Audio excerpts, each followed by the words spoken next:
आप लोगों को जानकर खुशी होगी कि चंद्रयान 3 का यह यंत्र अभी भी काम कर रहा है। चंद्रमा पर चंद्रयान 3 का एक यंत्र अब भी एक्टिव है। ये यंत्र लगातार इसरो को डेटा भेज रहा है। इसका इस्तेमाल अंतरिक्ष में मौजूद दूसरे एक्सोप्लैनेट पर जीवन के रहस्यों को खोजने के लिए किया जाएगा। ये यंत्र पिछले 52 दिनों से लगातार चंद्रमा की परिक्रमा कर रहा है। चंद्रयान 3 को लेकर इसरो ने दी नई जानकारी। भारत के चंद्रयान 3 के लैंडर विक्रम और रोवर प्रज्ञान से दोबारा संपर्क में जुटे भारतीय अंतरिक्ष अनुसंधान संगठन इसरो को अभी तक सफलता नहीं मिल पाई है। इसके बावजूद इसरो के वैज्ञानिक दिन रात अपने काम में जुटे हुए हैं। हालांकि बहुत कम लोगों को ये पता है कि चंद्रयान 3 का एक पेलोड ऐसा भी है जो चंद्रमा पर अब भी एक्टिव है।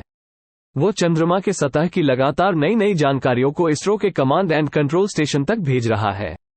इस पेलोड का नाम spectropolarimetry of habitable planet earth shape है। ये चंद्रयान 3 के प्रणोदन मॉड्यूल का हिस्सा है जो 52 दिनों से चंद्रमा की परिक्रमा कर रहा है। अब तक इसने पर्याप्त मात्रा में डेटा भेजा है और ये लंबे समय तक काम करना जारी रखेगा। शेप यंत्र का काम क्या है? स्पेक्ट्रोपोलोमेट्री ऑफ हैबिटेबल प्लैनेट अर्थ चंद्रमा के चारों ओर घूमते समय पृथ्वी की रहने योग्य ग्रह जैसी विशेषताओं का अध्ययन करेगा। इसके अवलोकनों से प्राप्त डेटा का उपयोग इसरो की टीम एक्सोप्लैनेट ग्रहों की कक्षा में अध्ययन करने के लिए करेगी। एक्सोप्लैनेट सौर मंडल के बाहर के पिंड होते हैं जो पृथ्वी जैसी विशेषताएं रखते हैं। इसे दूसरे ग्रहों तक खोजबीन के काम में इसरो की एक लंबी छलांग माना जा रहा है।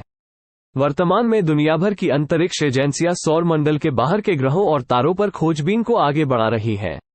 ऐसे में भारत को स्पेक्ट्रोपोलोमेट्री ऑफ हैबिटेबल प्लैनेट अर्थ से कई महत्वपूर्ण डेटा मिलने की उम्मीद है।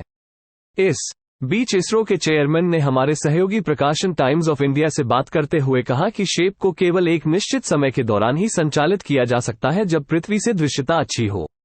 जब ये संचालित होता है तो ये लगातार डेटा प्राप्त करता रहता है। हालांकि डेटा एक समय अपरिवर्तनीय है, जिसका अर्थ है कि एक बार पृथ्वी की कुछ विशेषताओं को पकड़ लिया गया तो वे वही रहेंगे और समय के साथ नहीं बदलेंगे।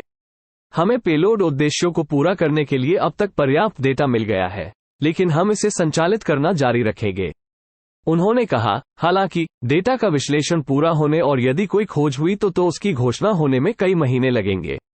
नासा ने बताया एक्सोप्लैनेट का महत्व। एक्सोप्लैनेट ने हाल के समय में दुनिया भर की अंतरिक्ष एजेंसियों को आकर्षित किया है। खगोल वैज्ञानिकों को आशा है कि इनमें से कई एक्सोप्लैनेट जीवन की मेजबानी करने की क्षमता रख सकते हैं। नासा के अनुसार आज की तारीख में अकेले हमारी आकाशगंगा में मौजूद अरबों ग्रहों में से 5000 से अधिक एक्सोप्लैनेट खोजे जा चुके हैं।